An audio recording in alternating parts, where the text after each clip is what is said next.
सुखदेव मुनि ने श्रीमद् भागवत महापुराण कथा श्रवण की है महर्षि वेदव्यास। अब गुरु चेला बैठ गए गंगा किनारे। अब महाराज एक परम पवित्र आत्मा, एक परम पवित्र मन वाला, एक परम पवित्र स्थान पर बैठे। महिमा देखो क्या है कि सुनाने वाला जो है उसकी कीर्ति अति पवित्र है, परम पवित्र कीर्ति वाला है सुनाने वाला सुखदेव मुनि, और सुनने वाला महाराज परीक्षित। पांडवों की कुल में जिसने जन्म लिया है और जिसकी सबसे बड़ी प्राप्ति है, the best achievement of the life क्या है कि जन्म लेते ही हरि दर्शन किए। सबसे बड़ी प्राप्ति जीवन की कि जन्म लेने से पहले कह लो, जन्म लेते ही कह दो भगवान के दर्शन। और बैठे कहां है महाराज? गंगा के किनारे। श्री गंगा जी का तट हो, यमुना का बंसी वट हो, मेरे सांवरा निकट हो। ये सबसे बड़ी विशेषता है। श्री गंगा जी का तट हो, यमुना का बंसी वट हो, मेरे सांवरा निकट हो। जब प्राण तन से निकले, गोविंद नाम लेकर मेरे प्राण तन से निकले। महाराज परीक्षित बैठे हैं गंगा के किनारे, जहां पतित पावनी मां गंगा बहती है। गंगा जल पवित्र है, आज भी पवित्र है। गंगा का किनारा पवित्र है, सुनाने वाले की कीर्ति पवित्र है, और सुनने वाले का मन भी पवित्र है। श्री गुरु ग्रंथ साहिब जी महाराज की वाणी में एक वचन है इस मन के लिए, बाबा कबीर का वचन कि कबीरा मन निर्मल भया। वो एग्जाम्पल देते हैं, उदाहरण देते हैं कि कबीरा मन निर्मल भया, जैसा गंगा नीर।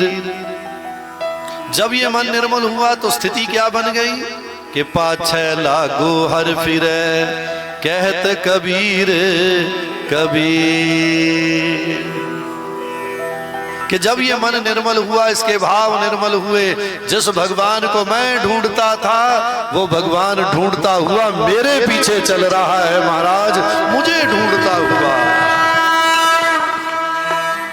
ये मन की निर्मलता बहुत बड़ी प्राप्ति है प्रिय बंधु।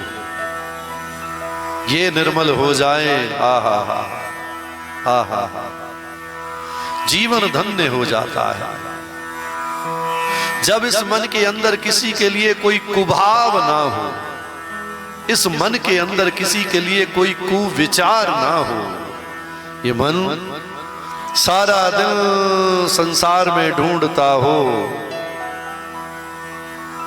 अपने प्रभु को ढूंढता हो, अपने हरि को ढूंढता हो। तो जिस जगह पर बैठे हैं वो गंगा का किनारा निर्मल है, उस सुनने वाले का मन पवित्र है, और सबसे बड़ी बात कि जो सुनाई जा रही है कीर्ति श्रीमद् भागवत महापुराण, वो भागवत पुराण की कीर्ति परम पवित्र है जो सुनाने के लिए बैठे हुए हैं। बाकी तो दुनिया वाले तो बह के गल्लां करते हैं ना।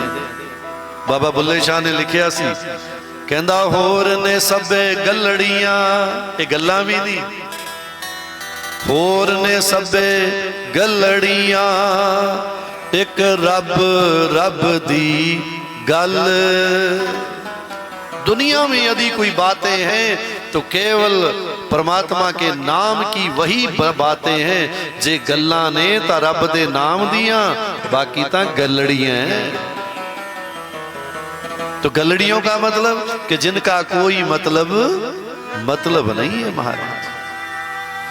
तो सुखदेव मुनि आज परीक्षित को पूछते हैं, राजन क्या चाहते हो बोलो, मैं तुम्हारे पास बैठा हूं, गंगा का किनारा है, और तुम्हें क्या चाहिए बोलो।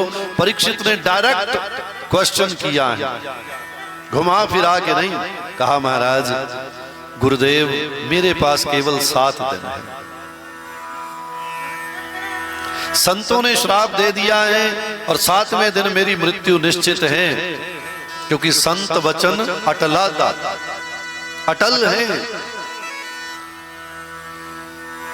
तो आप मुझसे पूछते हो कि क्या चाहते हो, तो मेरी सिर्फ इतनी तमन्ना है कि जिसके मैंने जन्म लेने से पहले दर्शन किए थे, तो क्या है गुरुदेव मुझे उसके दर्शन मृत्यु से पहले हो सकते हैं? सुखदेव मुनि प्रसन्न हो जाते हैं। कहा राजन, ये भाव, ये प्रश्न, ये जिज्ञासा दुनिया में कोई नहीं करता है, और तुमने यदि जिज्ञासा की है, बस एक प्रश्न का उत्तर दे दो कि जो जन्म लेने से पहले दर्शन किए थे उन दर्शनों का ध्यान है? परीक्षित ने कहा महाराज वो कैसे भूल सकता हूं, भले ही मैं बालक था, भले ही मेरा जन्म हो रहा था, लेकिन महाराज जन्म लेने से पहले जब बालक गर्भ में होता है तो बालक को सब बोध होता है, ये ग्रंथ कहते हैं। जन्म लेने से पहले, जन्म लेता है तो माया पड़ जाती है, जन्म लेने से पहले सब बोध होता है। और भगवान ने मेरी रक्षा मां के गर्भ में की थी, मेरी माता उत्तरा के गर्भ में रक्षा की थी।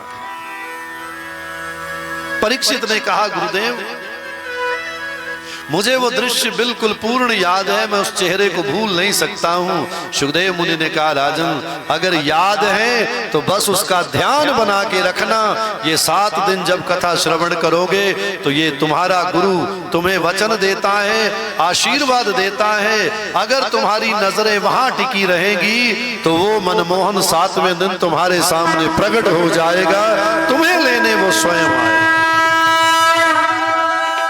सद्गुरु भगवान की